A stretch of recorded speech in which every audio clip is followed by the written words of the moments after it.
The massive starship emerged from quantum fold space, its sleek silver hull gleaming against the dark backdrop of Earth's orbit. Ambassador Daewon Kim stood motionless, his four-fingered hands clasped behind his back, watching the blue and green planet slowly rotate beneath him. Centuries of diplomatic training had prepared him for countless first contact scenarios, but something about Earth felt different. Earth's radar systems remained blissfully unaware of the advanced vessel hovering silently above their atmosphere. Daewon appreciated the irony. Humans believed themselves alone in the universe, completely oblivious to the galactic community that had been observing them for decades. His communication implant hummed softly, translating incoming data streams from the Stellar Confederation's central database. The briefing was brutally straightforward. Earth was classified as a developing species, primitive, fractious, technologically immature. Standard protocol demanded a careful, measured approach. Daewon reviewed the mission parameters one final time. His assignment was simple: assess human potential, evaluate technological capabilities, and determine whether they represented a potential threat or opportunity for galactic integration. Thousands of species had been documented, catalogued, and ultimately dismissed as inconsequential. He expected humans would be no different. The descent module detached from the main vessel, its advanced cloaking technology rendering it invisible to human detection systems. As the small craft pierced Earth's atmosphere, Daewon felt an unexpected tremor of anticipation. Something about this planet's data streams felt unusual. Landing coordinates had been meticulously selected: a remote research facility in the American Midwest, far from major population centers. Minimal risk, maximum scientific observation. The module touched down with barely a whisper, its anti-gravity systems creating a perfect soundless descent. External sensors began scanning the immediate environment. Temperature 22 degrees Celsius. Atmospheric composition 78% nitrogen, 21% oxygen. Gravity 9.8 meters per second squared. Perfectly standard planetary conditions. When the module's outer hatch opened, Daewon took his first breath of Earth's atmosphere. Something unexpectedly complex tickled his respiratory system. A mixture of organic compounds, industrial residue, and something else he couldn't immediately identify. Complexity. The research facility looked mundane. Metal buildings, concrete, pathways, standard security protocols. But Daewon's advanced sensory systems detected layers of technological sophistication that contradicted the initial classification reports. Something wasn't adding up. A human approached. Female. Approximately 35 Earth years, wearing a white laboratory coat. Her identification badge read, Dr. Emily Rodriguez, Senior Research Scientist. She walked with a confidence that seemed to contradict the Confederation's assessment of human behavioral patterns. Welcome, she said, her voice steady. We've been expecting you. Daewon froze. That was impossible. No human communication systems should have detected his arrival. No human technology could penetrate their advanced cloaking mechanisms. Dr. Rodriguez smiled. It was not a friendly smile. It was the smile of someone who knew something profound that her visitor did not. The Confederation has been watching us, she continued. But we've also been watching them. At that moment, Daewon realized this mission would be nothing like his extensive training had prepared him for.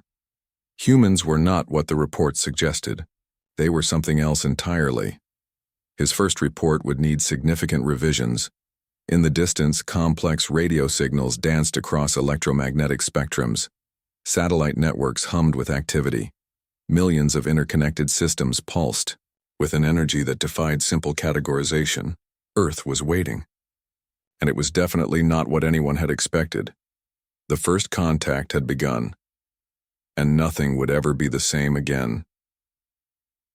Daewon Kim took another breath of Earth's complex atmosphere and prepared himself for what was coming. Something told him the Stellar Confederation's carefully constructed understanding of the universe was about to be thoroughly demolished. The research facility buzzed with an energy that made Daewon uncomfortable. Dr. Rodriguez led him through a series of laboratories. each more perplexing than the last. Advanced computer systems lined the walls, displaying complex data streams that seemed to dance between scientific research and something more intricate.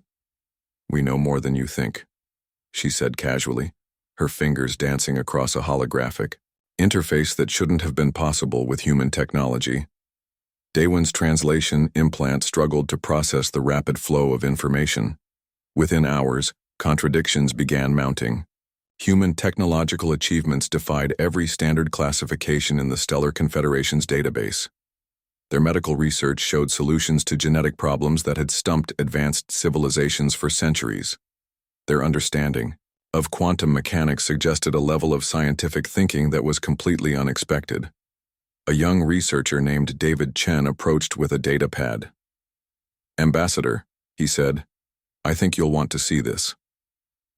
The document displayed humanity's technological progression, from stone tools to quantum computing in mere thousands of years.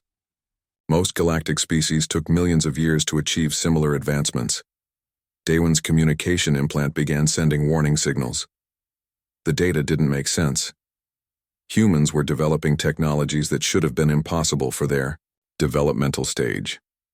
Their ability to solve complex problems seemed to defy all known scientific understanding. In the weapons research section, something truly shocking emerged. Humans had developed technologies that could potentially neutralize advanced alien defensive systems, not through superior firepower, but through unprecedented adaptive thinking.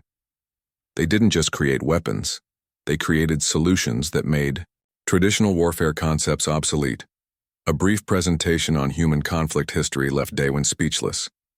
World wars, technological innovations born from destruction, global cooperation emerging from near-total devastation. These were not the actions of a primitive species.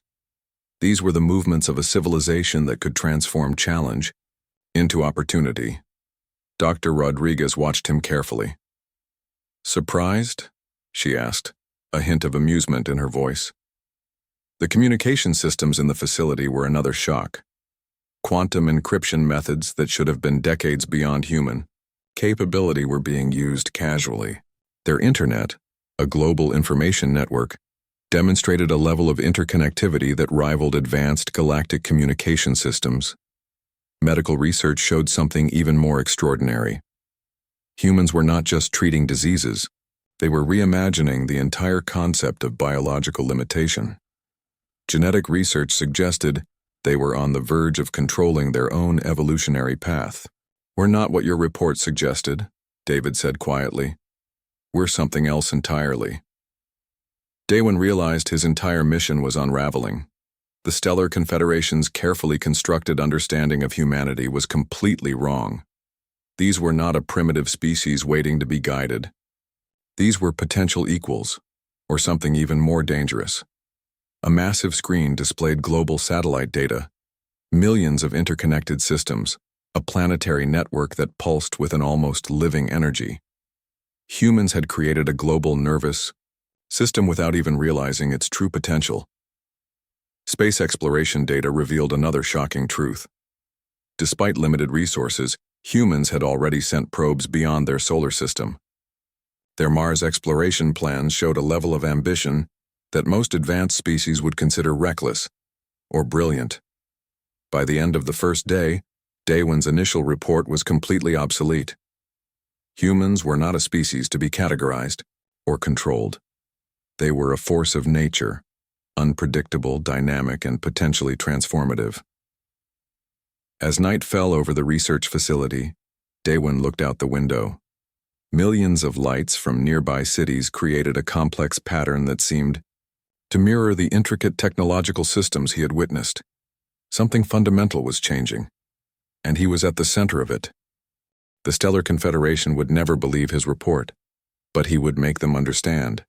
Humans were not just another species in the galaxy, they were something entirely new, and everything was about to change. The psychological monitoring implant in Daywin's neural system began sending urgent warning signals. Something was fundamentally breaking inside his carefully constructed understanding of intelligent life. A documentary screening became the moment of complete psychological collapse. World War II footage played across multiple screens. Humans, fighting against seemingly impossible odds. Cities reduced to rubble, entire populations displaced, and yet, somehow, they rebuilt.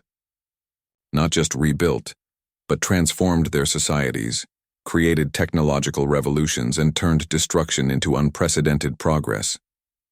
The room felt smaller. Day One's breathing became irregular. His species had encountered thousands of civilizations, but none had demonstrated such remarkable resilience. Humans didn't just survive. They emerged stronger from their most catastrophic moments. Dr. Rodriguez watched silently, understanding precisely what was happening. The ambassador was experiencing what she called species shock, the complete mental breakdown that occurs when fundamental beliefs about intelligence are shattered. Images of human medical achievements flashed across the screens. Diseases conquered, genetic disorders mapped, prosthetic technologies that blurred the line between biology and machine.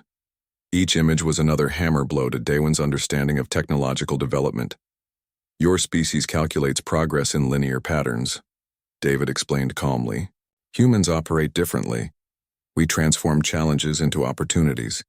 The space exploration segment pushed Daywin closer to total psychological breakdown.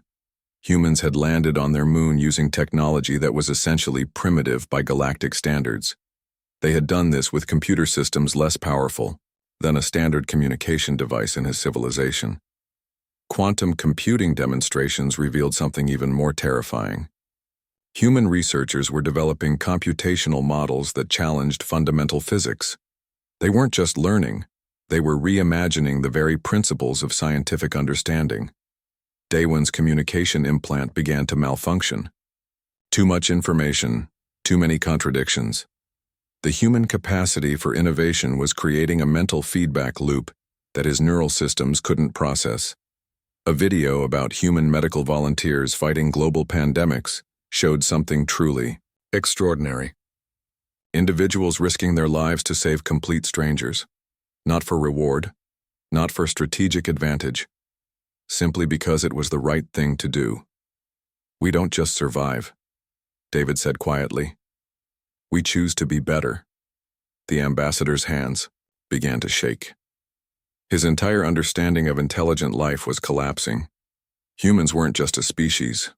They were a force of nature, unpredictable, transformative, almost incomprehensible. Military history revealed another shocking truth. Humans could transform from complete destruction to global cooperation in mere decades. World War II ended, and former enemies became partners in global development. No other species in galactic records had demonstrated such rapid psychological transformation. Environmental restoration projects showed yet another layer of complexity. A species that had nearly destroyed its own planetary ecosystem was now developing technologies to repair and protect it, not because of external pressure but through internal moral evolution. Dr. Rodriguez placed a hand on Daywin's shoulder. Overwhelming, isn't it? She said softly. Discovering that everything you knew might be wrong. The monitoring implant sent a final warning signal before shutting down completely. Too much data. Too many contradictions. The human potential was simply too complex to categorize. As night fell, Daywin stood by the window watching city lights pulse like a complex living system. Humans weren't just a species waiting to be understood. They were a fundamental reset of everything the stellar Confederation believed about intelligence. Something incredible was happening, and he was witnessing the beginning. The psychological unraveling was complete. Nothing would ever be the same again. The NASA research facility appeared ordinary from the outside, but for Daywin, it became the epicenter of a complete existential breakdown.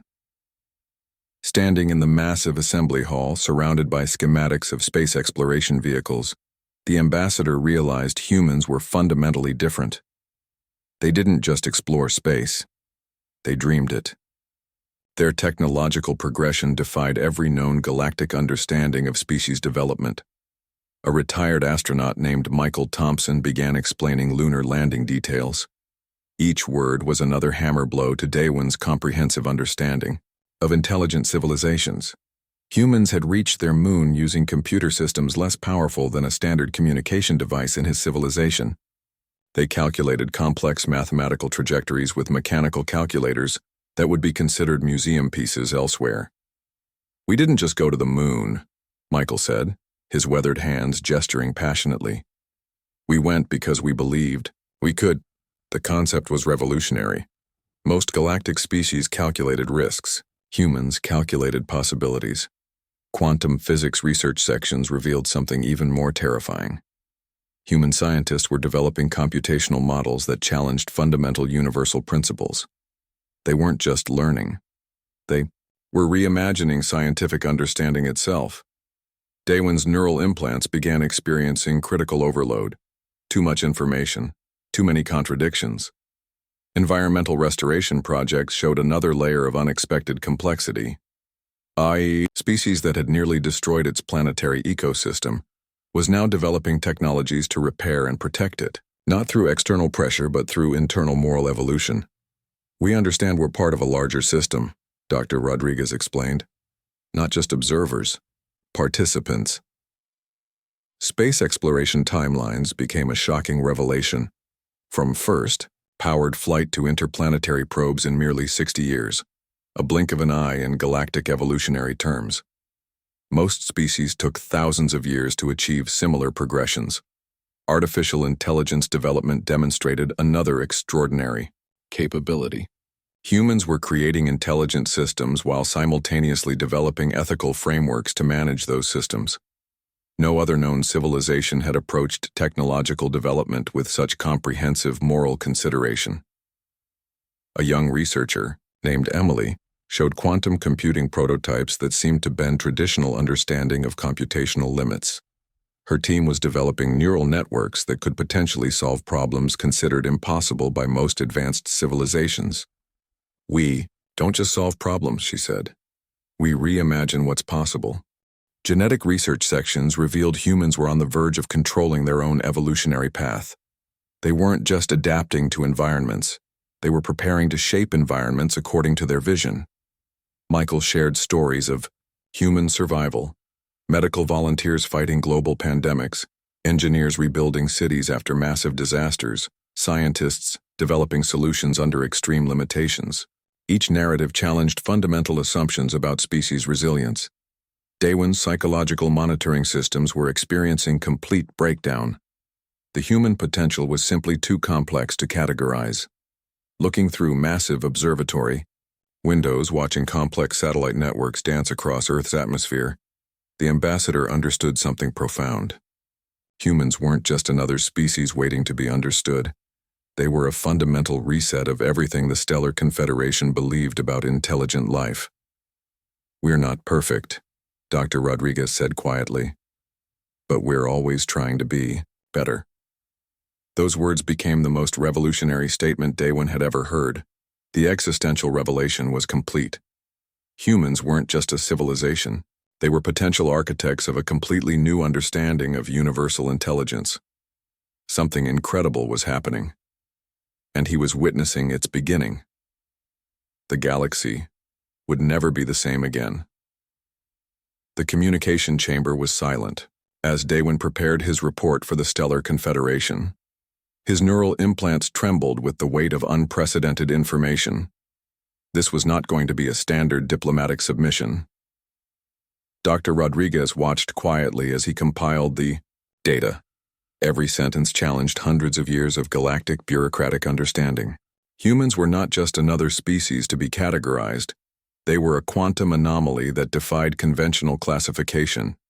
The first paragraph set the tone. Humanity represents a fundamental evolutionary wildcard that cannot be measured by traditional xenological assessment protocols. Multiple holographic screens displayed complex data streams, human technological progressions, social adaptations, problem-solving methodologies. Each visualization demonstrated capabilities that should have been impossible for a supposedly developing species. Daywin's hands moved across quantum communication interfaces, translating complex observations into a format the Confederation would understand. But he knew they would struggle. How do you explain a species that transforms destruction into opportunity? A civilization that views challenges as invitations for innovation? The report detailed extraordinary human characteristics, rapid technological adaptation, unprecedented problem-solving capabilities, moral evolutionary patterns, complex emotional intelligence, ability to transform systemic limitations. Michael Thompson, the retired astronaut, contributed critical insights. His personal experiences of human space exploration revealed something profound. Humans didn't just explore space. They reimagined their relationship with the universe. "We're not conquerors," Michael said. "We're explorers. We go not because we want to control, but because we want to understand." Those words became a critical section of the report. Genetic. Research data showed humans were on the verge of controlling their own evolutionary trajectory. They were developing technologies that could potentially reshape biological limitations. No other known species had approached scientific development with such comprehensive vision. Dr. Rodriguez added her own recommendation. Approach humans with respect, not as a species to be managed, but as potential partners in galactic development. The audio psychological evaluation section was the most critical. Daewin described how human resilience defied all known scientific models. Their ability to transform trauma into progress, to rebuild after complete destruction, to create cooperative systems from conflict. These were not just survival strategies. They were evolutionary masterpieces. Environmental restoration projects demonstrated another shocking capability. A species that had nearly destroyed its own planetary ecosystem was now developing technologies to repair and protect it. Not through external pressure, but through internal moral evolution. Space exploration timelines became another revolutionary data point. From first powered flight to interplanetary probes in merely 60 years, a blink of an eye in galactic, evolutionary terms. Most species took thousands of years to achieve similar progressions. The final recommendation was radical. Humanity must not be controlled, categorized, or underestimated. They represent a potential paradigm shift in our understanding of intelligent life. As the report transmitted across quantum communication networks, Daewin knew nothing would be the same. The Stellar Confederation's carefully constructed understanding of the universe was about to be thoroughly demolished. Quantum encryption systems carried the message, a transmission that would change everything. Dr. Rodriguez placed her hand on Daewin's shoulder. "Welcome to humanity," she said quietly. The report was sent. The galaxy would never be the same again. Somewhere in the vast cosmic darkness, something fundamental was shifting, and humans were at the center of that transformation. The unprecedented report became more than a diplomatic document. It was a herald of a new universal understanding.